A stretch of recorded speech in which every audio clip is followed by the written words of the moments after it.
Today, I'm going to take you on an aerial tour of the vast clearcuts around the Kejimkujik National Park.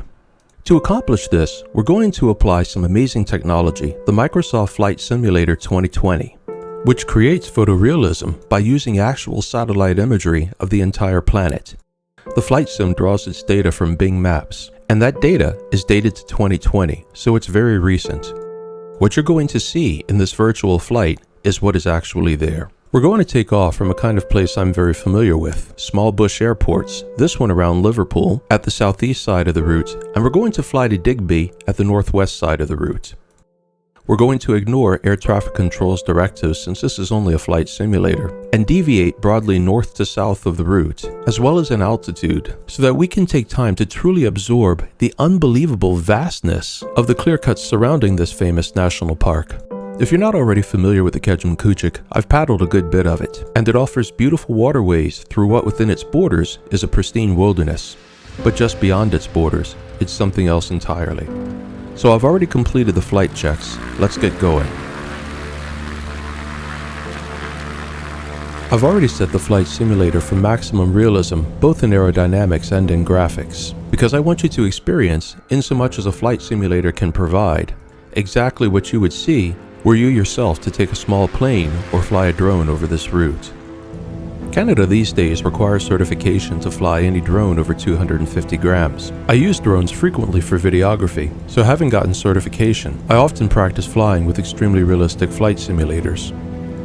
Helicopters are better simulators of drones, but right now there are no choppers in Microsoft Flight Sim 2020. As we launch from the small Liverpool airport, little more than a runway in the sticks, we are immediately rewarded with a sight of a vast expanse of what seems to be pristine forest. So I've gone ahead and climbed up to about 8,000 feet so we can get a more comprehensive view. South, off my port wing, you'll see the lovely Lake Rossignol. I don't know if I'm pronouncing it the local way because I live up on the northeast side of this very long, narrow province. Rossignol is a large, beautiful lake and looks largely pristine. But if we look just off the starboard wing to the north, we see something very different. You see down there pale patches and dark patches. Interpreting such imagery at altitude takes a bit of skill. So the darkest dark patches tend to be lakes or coniferous woods.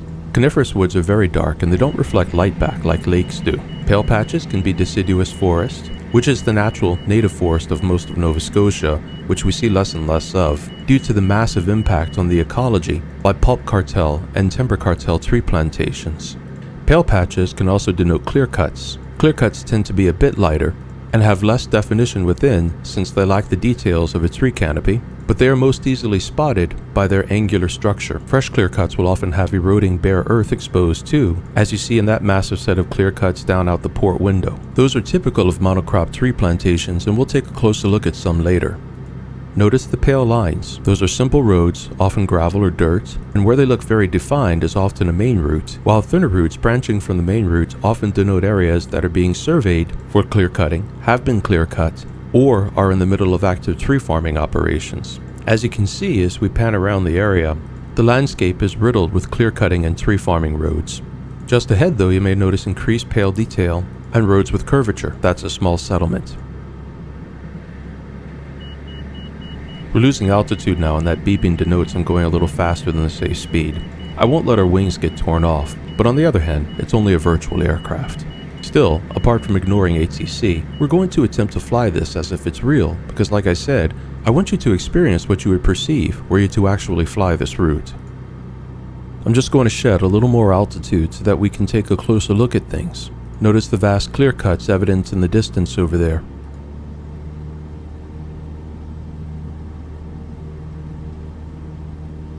Overall, what we presently see in this landscape are a few scattered farms or homes, a single village, and a vast array of pulp and lumber cartel roads scattered about everywhere you look. Just off the starboard wing, we see an earthy fresh clearcut. These are very fresh clearcuts, where the exposed ground is subject to maximum erosion.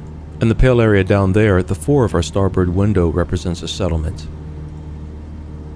Zooming in off our port wing, you see some pale green angular patches. These are mid-regrowth clearcuts, and they likely have some deciduous growth within them. You can see there is a whole line of them, and that deciduous growth is very likely soon to be killed by the application of glyphosate by the pulp and lumber cartels. In New Brunswick, by the way, these glyphosate applications are not paid for by the industries that benefit from them, but rather by the taxpayer, who is essentially compelled to subsidize the pulp and timber cartels run primarily by the Irving Corporation in that province, and then those corporations sweep in, harvest, and take the profit, all at the taxpayer's expense, and allowed and endorsed by the New Brunswick government. We are in only a slightly better situation here in Nova Scotia.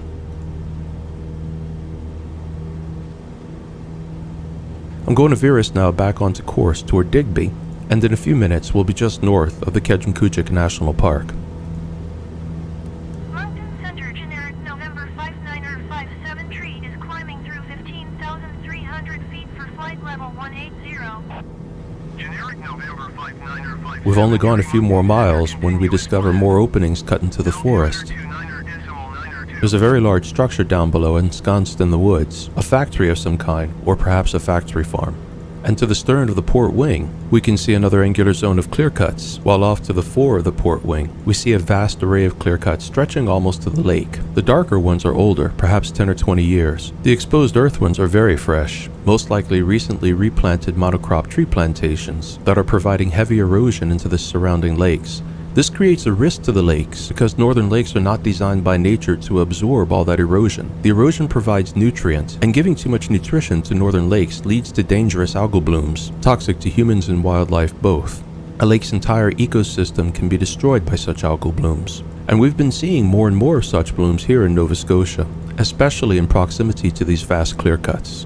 At a rough guess, roughly a third of the forest down there that you are seeing has been clearcut in the last 20 years.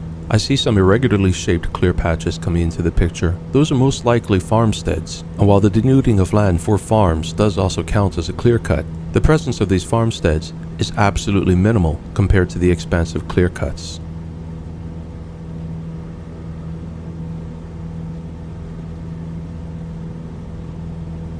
The forest below is now transforming into a mix of deciduous and coniferous forests. You can tell by the dark and light patches of the mature trees showing in the imagery. South and west, as we get closer to the environs of the Kejimkujik National Park, we start to see more pristine land. From the air, the view before us is unscarred by the massive patchwork of clearcuts, and we have the scattered and much more pristine lakes of real wild country. Let's bank left and take a bit of a closer look.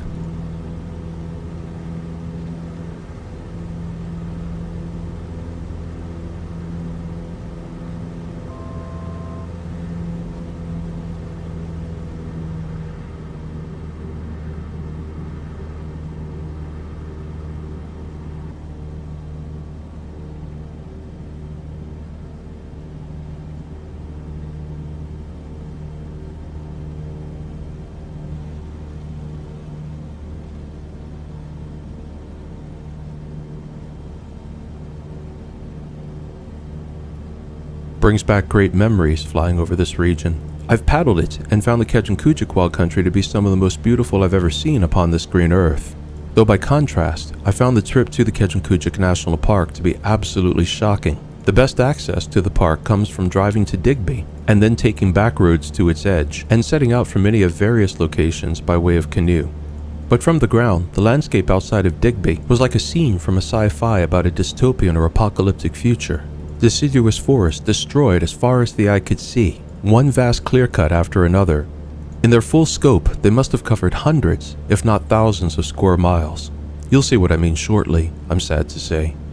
At the base of the window off our starboard wing is a natural break in the forest. You can tell immediately by two means. The edge of the forest is not angular, as is usually the case when foresters make cuts, and a brook branches and forks there, meaning that it's low, wet ground.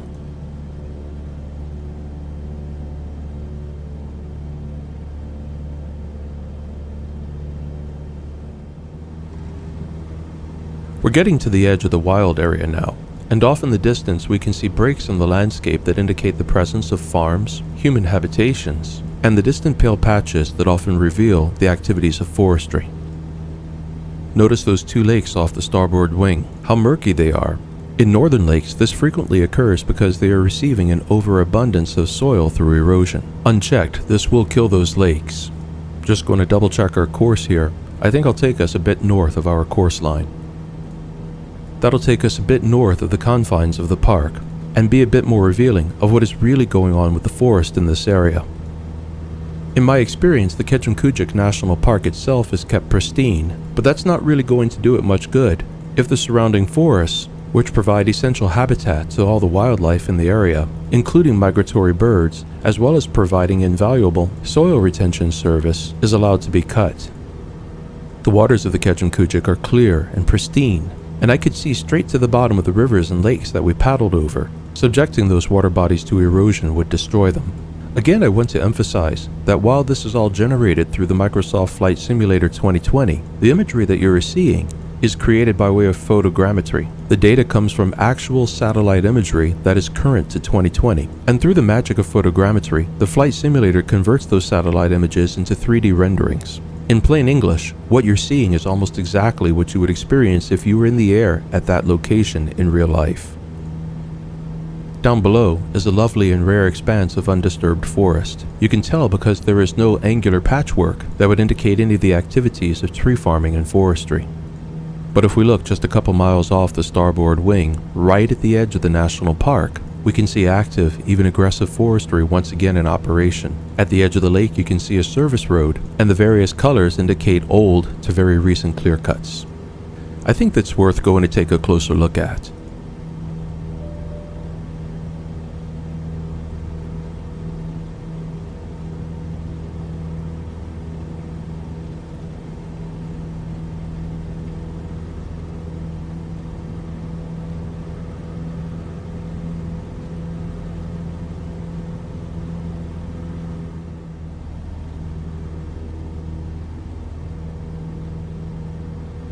Now we're off in the region where we saw the clearings and clear cuts. The irregular patchwork off the starboard wing most likely indicates fields and farms. While the vast expanse of agriculture does certainly have a negative impact on forest ecosystems, it really does not compare with the activity of industrial forestry in the region. In fact, from the air at this location, the amount of farms one sees is almost insignificant compared to clear cuts.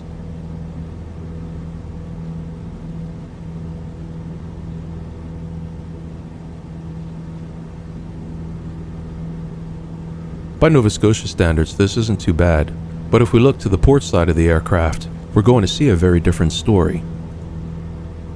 Just off the upper forward strut of the port wing, we can see the bare earth of a fresh clear cut. To the right of it, we can see the mixed ground of what might be a meadow, and more open meadows, probably associated with farms or ranches beyond that. But just past the slightly settled area, we are shortly going to come into a region between the Kejimkujik National Park and Digby.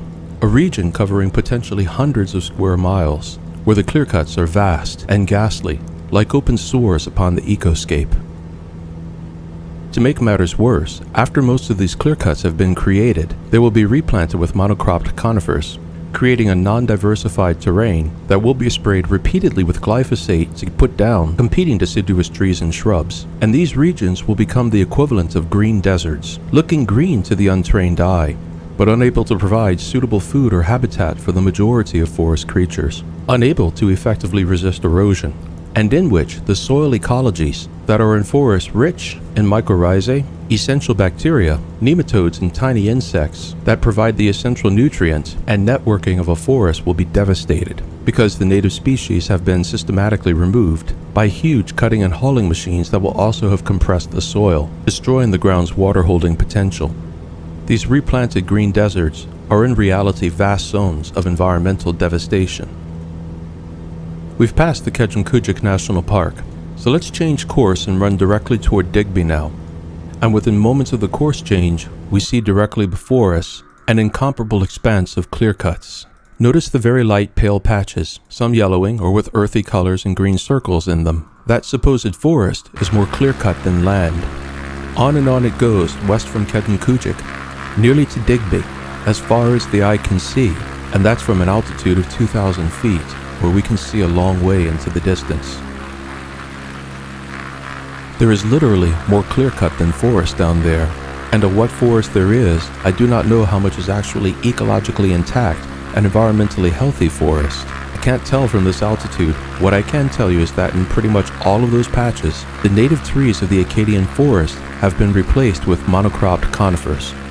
Have you ever wondered why the world is suffering so much in the way of forest fires? and the devastating air pollution they create in the last few years? Global warming plays a role, but it's not the only cause. Deciduous trees inherently do not want to burn, and they are rich in watery sap, making them very hard to light. Deciduous forests are in fact so resistant to natural wildfires that they soon extinguish them of their own accord. But conifers are naturally rich in pitch, a flammable oil, and they will catch fire and burn readily, wet or dry. In fact, some conifers require forest fires in order to successfully reproduce. So while global warming has, in fact, warmed and dried the landscape, throughout the world where native deciduous forests are being converted to conifers because it's better for the timber and pulp cartels, the landscape is literally being made ready to burn. Just off our aft starboard, we can again see the countless angular and pale signs of clearcuts, and everywhere the pale dirt roads that denote the activity of the forest industry pushing into woodlands. No place is safe from the depredation. Not all clearcuts are perfectly angular, as can be seen from the two clearcuts in the foreground at the base of the window. You can tell that they are clearcuts, however, due to the exposed bare earth and the tiny patches left over in them that is supposed to be shelter for animals, but which in reality accomplishes little, if anything, for the wildlife.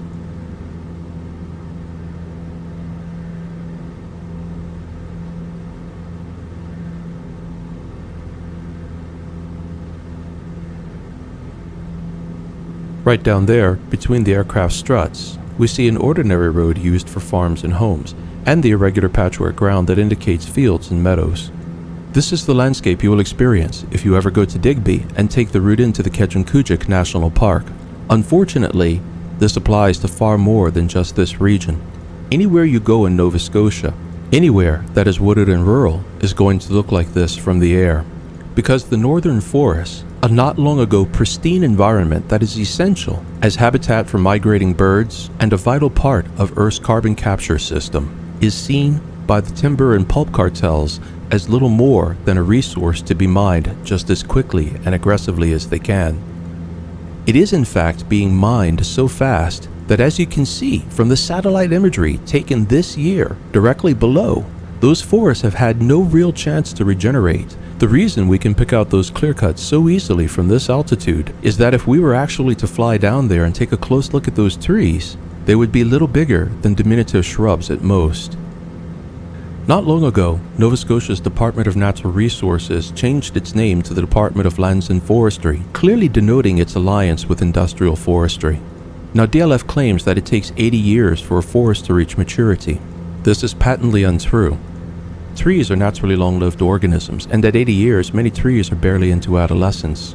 And the ecosystems that they support when they are properly mature are richly networked by fungi, cooled by natural transpiration of water from the earth into the air, and sheltered from the sun by well-developed canopies, so that they can support organisms that simply cannot survive anywhere but a mature forest. And so here in Nova Scotia, we see many species, from plants to animals, becoming endangered on the brink of extinction because DLF has done nothing to protect their environments. So not only are we losing these forests which serve humans as carbon sinks, but we are losing the sum total of the biodiversity that they shelter. And when I claim that DLF is allied with the forestry cartels and turning a blind eye to this, am I making an assumption?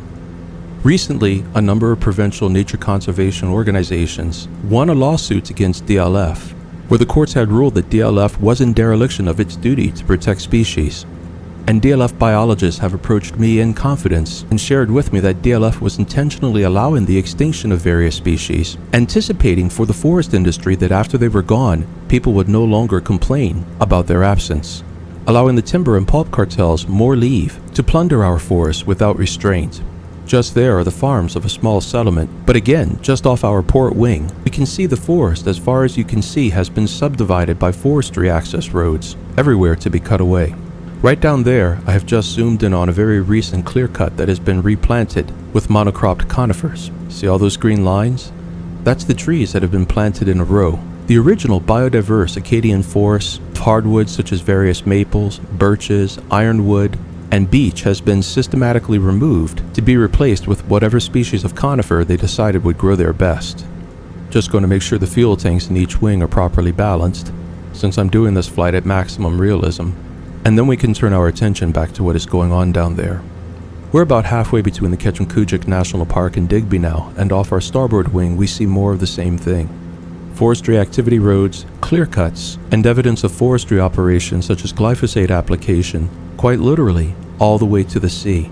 Or at least to where we're going to find more humans dwelling, nearer the coast. And right down there, out our starboard window, we can see another recent plantation, again filled with monocrop conifers. The pulp and timber cartels love to claim that they replant the trees where they have cut forests. This could barely be further from the truth. What they do is cut wild and healthy forest. And once the native trees have been removed, they convert that land into giant tree farms, replanting whatever trees they have decided are best for pulp or timber growing. Make no mistake, the ecosystems they actively and intentionally remove are not replaced. When the pulp and timber cartels are done cutting a piece of forest, that ecosystem is gone. It is never replaced. It is never replanted. And even if they did replant it exactly as it was, which is virtually impossible, it would take centuries for a forest ecosystem to truly restore itself. Effectively, what the pulp and timber cartels destroy is gone for good.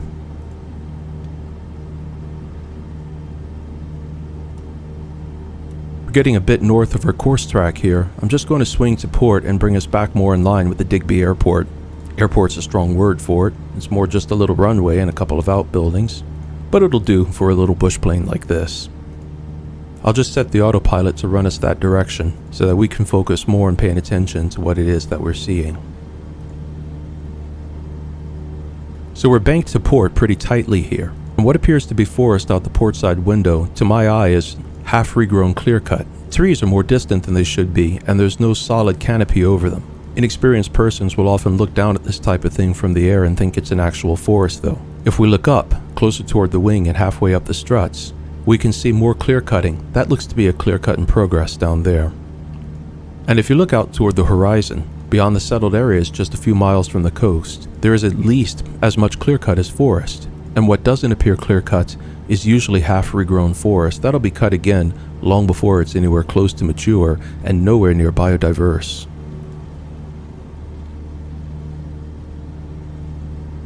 We have another recently replanted monocrop tree plantation down there.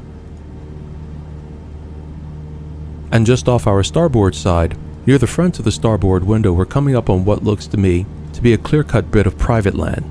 Now the reason I think this is private land is because often in Nova Scotia, you'll see these long, narrow tracts of land that are in fact narrow because they have been divided up from parents to children over generations. Previous generations subdivide the land into narrow tracts before bequeathing it. Years ago, before we bought our homestead, wife and I looked at what sounded to be an impressive 40 acres, but which turned out to be a mile or two long and maybe 100 feet wide. An awkward bit of land to work with.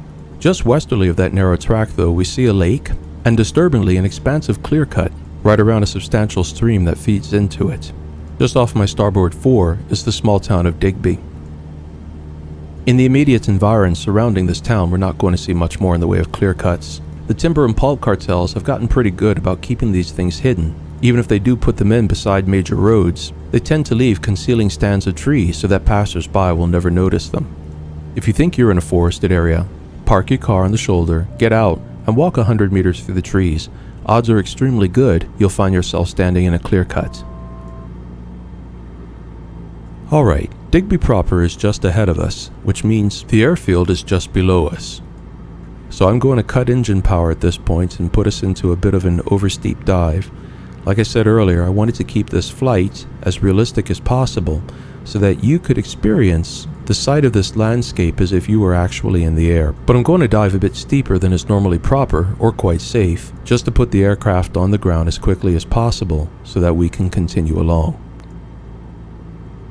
Ahead of us is the harbor just outside of Digby. And you'll notice here, where there's a lot of settlement, you're not really going to see any evidence of the clear cuts. People don't like them. They're ugly. And the timber and pulp cartels are very aware of that, so they try to keep them in so much as possible out of sight and out of mind. With all that said, Digby itself is a scenic and lovely little community, and it's famous for its scallops. And on the drive along this route, there is a beautiful old-world bakery in New Germany that makes absolutely the best pastries. A little pricey, but well worth it. Alright, I think we've bled off enough altitude. I'm just going to bank around pretty steeply to bleed off some more speed, because I was a bit close to the airfield when I started diving down.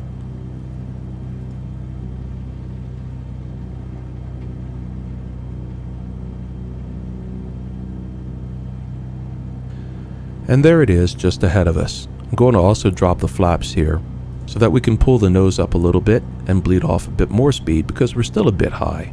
And perhaps going just a bit faster than I would like to see us going this close to our airfield. But dropping those flaps and bringing our nose up will remedy that real quick.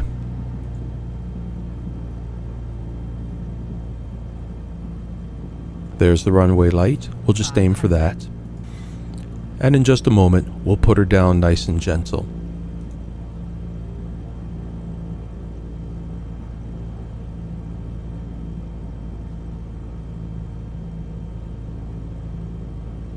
After we land our virtual aircraft, we're going to go back and take a look at the satellite imagery. You've had a chance to see a good part of it from anywhere from 1 to 8,000 feet.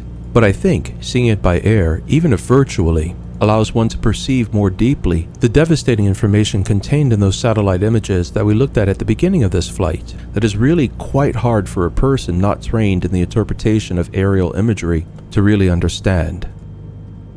Alright, we'll drop the last of our power here, quickly decelerate, and set her down nice and easy on the runway.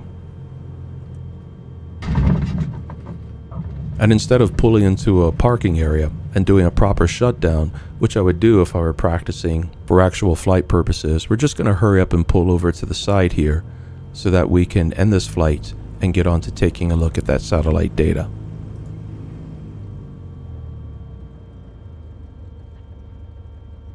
So if we return to the original imagery, the satellite photos, this is the route we flew from Liverpool to Digby. You can see that it passes right through the north side of the Kejimkujik National Park. How much of this region has been almost entirely clear-cut? I've highlighted it in yellow for you. The, let us call it pristine region, is in the zoomed-in area. But if you want to see these old forests while they're still intact, you should hurry, because if you look down there, in the area that I'm presently highlighting, you'll see that now that the timber and pulp cartel have consumed most of the forests in the outlying regions, they are rapidly pushing inward, and soon will have consumed all of the woodlands, I predict within a decade, right up to the boundaries of the national park. This utter devastation is the fate of the Acadian forest, and the forest throughout much of Canada and the world, unless concerned citizens act now to protect them.